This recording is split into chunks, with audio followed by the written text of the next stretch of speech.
We're rolling into week one. We're getting ready to set lineups. We have 2 games in the books. We already got signs, though, that it's going to be a crazy NFL season, especially for fantasy football. It's early Saturday morning, and we caught some news already.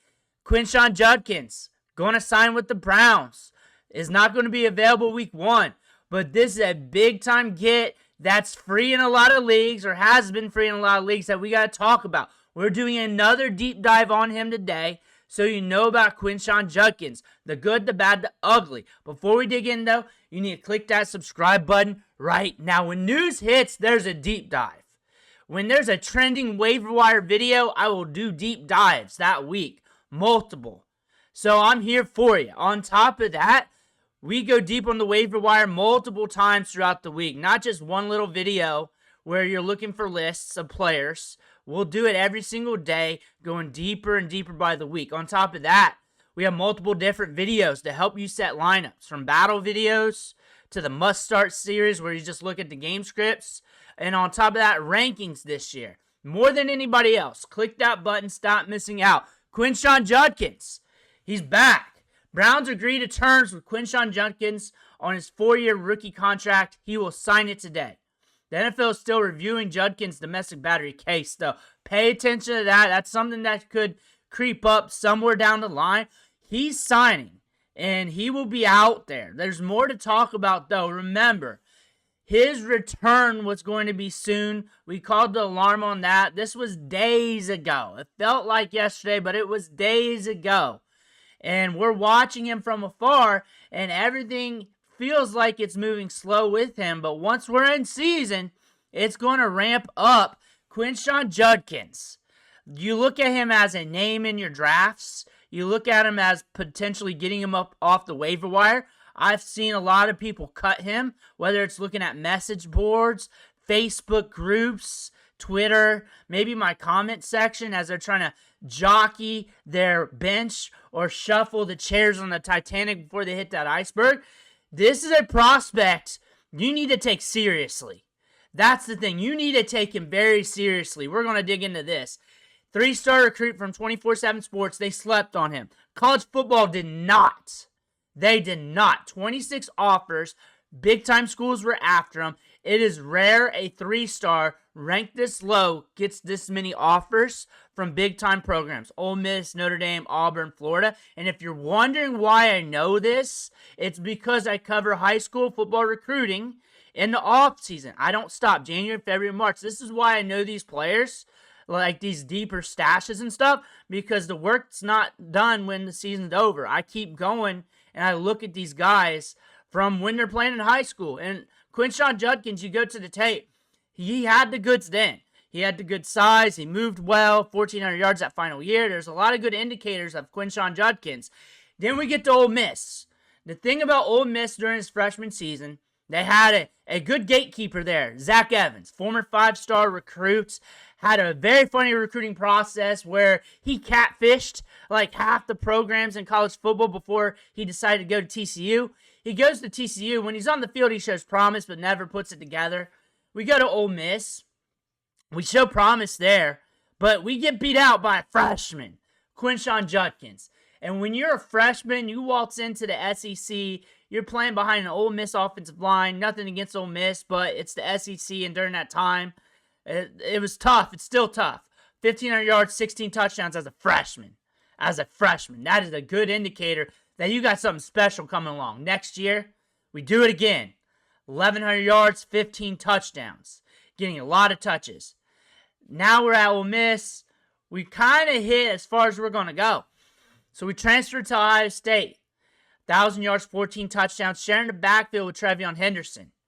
We're getting work in the passing game. 59 balls caught. 22 balls caught with Ohio State. 22 balls caught with Ole Miss. 3 more games at Ohio State, though. But still sharing the backfield, sharing that work. You also want to look at yards after contact per attempt. 3.04 with Ohio State. 3.21 and 3.38 at Ole Miss. In the SEC, in the Big Ten, he's getting it done. He is ripping it. In the passing game, like he's getting so many touches up the gut. He's the whole offense on the ground. Like, if you're going to give him the ball, you're really just going to hand it off to him and let him work because you're getting 5.7 yards per clip, 5.5. But yards after the catch per reception, 7.6, 5.5, 9.5. A little bit lower than what you like. His best was during his freshman season, ironically. But still, what you're seeing is a workhorse running back that can take on a lot of touches that was one of the top running backs in college football early. Now, when you go through the game log, you sort it by yards, and you're going to get one of the most impressive game logs I'm ever going to read off to you. Just going from the top to bottom. 2 200-yard games, Arkansas, TAMU, LSU, Marshall, Tulsa, but Auburn, Alabama, Auburn, Vandy, Mississippi State, LSU, Kentucky, Western Michigan, Penn State, Central Arkansas, TAMU, Notre Dame. All 100-yard games. Close to 100-yard games. Georgia Tech, Penn State, Mississippi State, Texas Tech, Troy, Oregon. So we're shredding the Big Ten. We're shredding the SEC. And you're seeing the big programs in there as well from those two conferences. 200-yard games, multiple games over 150, multiple games over 120. We are just shredding it. That is one of the most impressive game logs that you'll ever come across because I'm reading them off to you all the time. Looking at some of the numbers here from PFF, new Ohio State running back, so going into last year, 90.8 PFF grade over the last 2 seasons, 31 touchdowns, 2,700 yards, 1,800 yards after contact. There's a lot of running backs that don't even have that many yards, let alone after contact. 154 missed tackles. Like, this dude was nasty. 76 missed tackles forced as a freshman.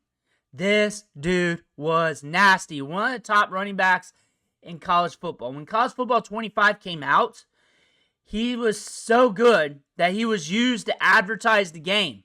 There's clips, there's photos. They used him in the marketing. He's one of those players that you want to get your hands on in the game because you want to see how good he played and all that stuff. He was one of those players. He was a face of college football. Now we're getting to the NFL Combine. The legend doesn't stop. Good size, 6 foot, 221. We blazed the track. 4.48 40-yard dash. Speed score, 90-some percentile. That means we're elite among all running back prospects ever, at least the last 20 years.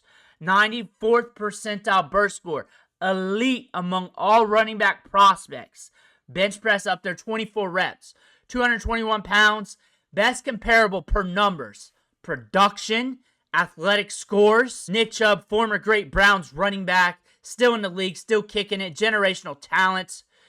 All-time great at Georgia. Killed it on the field there. Compared to Nick Chubb. You go over that body of work. It's undeniable. This is a first-round talent that fell to the second round. Like Nick Chubb, first-round talent that fell to the second round. You look at his athletic comparisons from Mock Draftable. Marin Hampton, DJ Giddens. You got Dowdle, Isaac Rondo, shotgun running back with a lot of speed. Bijan Robinson. Jalen Wright, who's one of the most athletic running backs ever in terms of size, athletic testing. When you're looking at that, you're looking at this list here. It's hard to not get excited about the numbers, what you saw on the field, the tape, and everything else. You look at this backfield. You got Jerome Ford. You got Dylan Sampson. You got Quinshon Judkins. And you're looking at this, and you go back to rookie camp. You go back to OTAs, and you go back to that.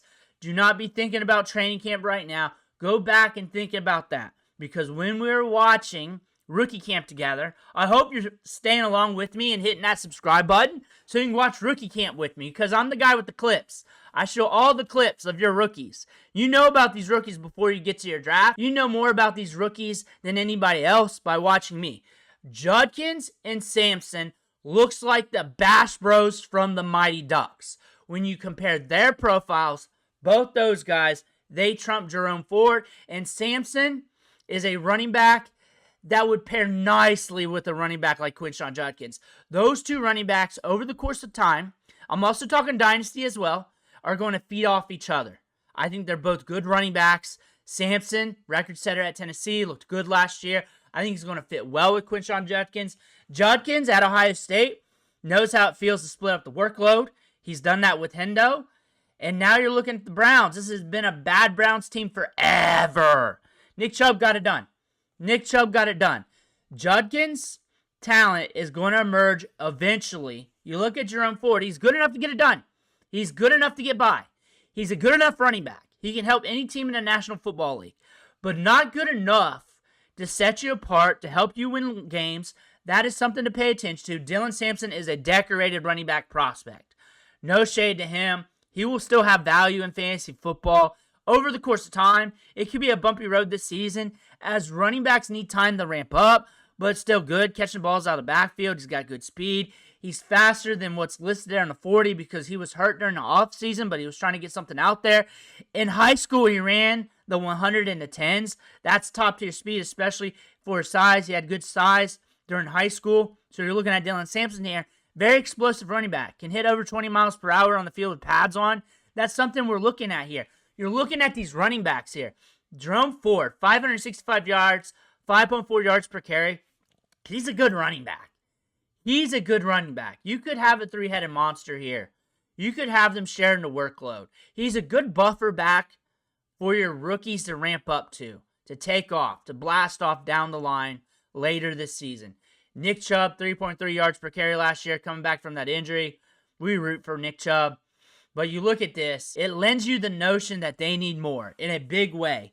When you look at this team, they threw the ball a lot. They were in weird game scripts. You look at this team, you look at the quarterback situation, what they got at wide receiver.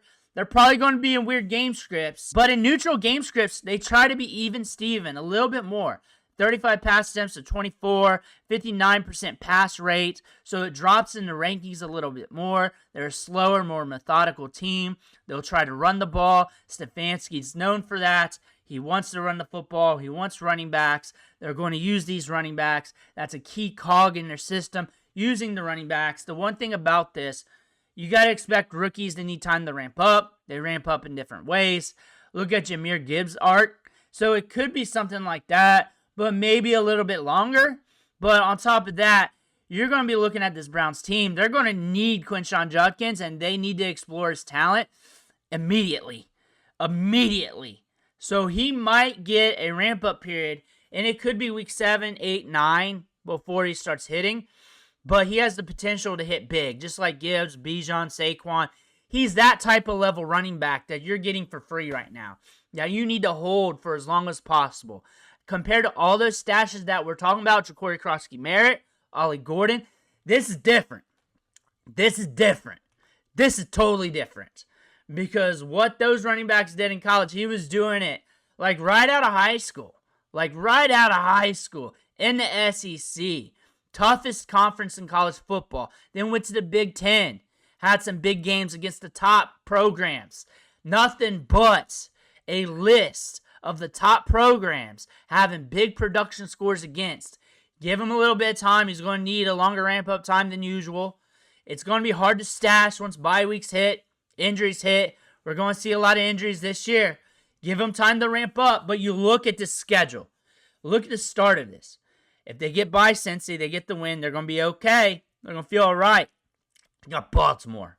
You got Green Bay. You got Detroit. You got Minnesota. You could be starting off the year with 5 straight losses. You got Pittsburgh, which is going to be a dogfight. Miami's healthy right now. We'll see if they're healthy in week 7 with Tua and company. You got the Patriots, but on the road. Drake May could be taking a step forward. We'll know more about them by the time we're there. Then we hit the bye week. There's a chance we're 1-7. So these rookies are going to get time to cook. That's the thing about this. They are not going to have a winning record by the time they get to the bye week. They could sneak some wins. They could get 2 to 3 if they're playing good ultimately. They got a nasty defense, but Baltimore's got a nasty defense. They got to score points to keep up with Detroit and Green Bay. Minnesota, they got to hope J.J. McCarthy's not firing away. They got to sneak some wins here. That's going to be a tough schedule for the Cleveland Browns. That's tough for Judkins if they got to use him, but that also presents opportunity for them to use him sooner than later, because as these L's start racking up, so will the rookie time. He was falling in drafts, and home league drafts cheaper than this. Round 13 range and underdog. A lot of times he was going undrafted. I see the screenshots. There's no ADP for home league drafts. There's just not. A lot of times he's undrafted. He's getting dropped to the waiver wire a lot for some of these prospects. He's a lottery ticket that you're holding right now, holding more value or as much value as the guys that were going to be on the field if he wasn't going to play. Just holding the same amount of value. He's that good. During the start, before the situation occurred in July, look at where he is being valued. RJ Harvey range, Hendo range. So you're getting that value free right now. Just free.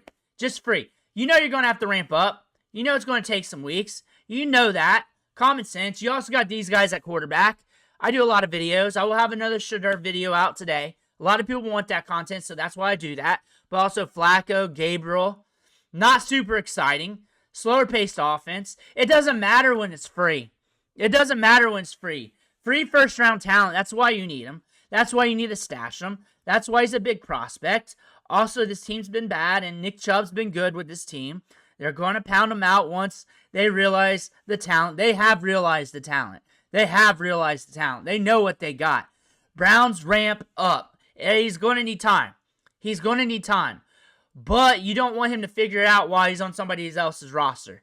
This is a free, top-tier talent, and he trumps the other running. He trumps Trevion Henderson and also RJ Harvey in value in dynasty and rookie drafts back then. Back then, he was getting drafted ahead of them. Back then, he was going right after Ashton Jeanty and Amarian Hampton. Then it was him. That's when he was coming off the board. That's when he came off the board in the NFL draft. Any other time, first-round draft pick. This is a first-round caliber running back. Running backs don't go in the first round. This year, they selected 2. This is the deepest, most talented running back class of all time. You're going to see some running backs hit this year from this year's class. It's going to be off and on. You guys are chasing Ja'Cory Crosskey-Merritt, not knowing that we're going to see a bunch of Ja'Cory Crosskey-Merritts.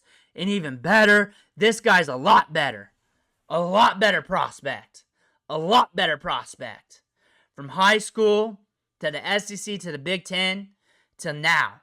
Get him while you can. Hold as long as you can. Let me know what you think in the comments below. I want to hear about that. Make sure to hit that subscribe button on the way out. Thank you for watching. Catch you on the next video.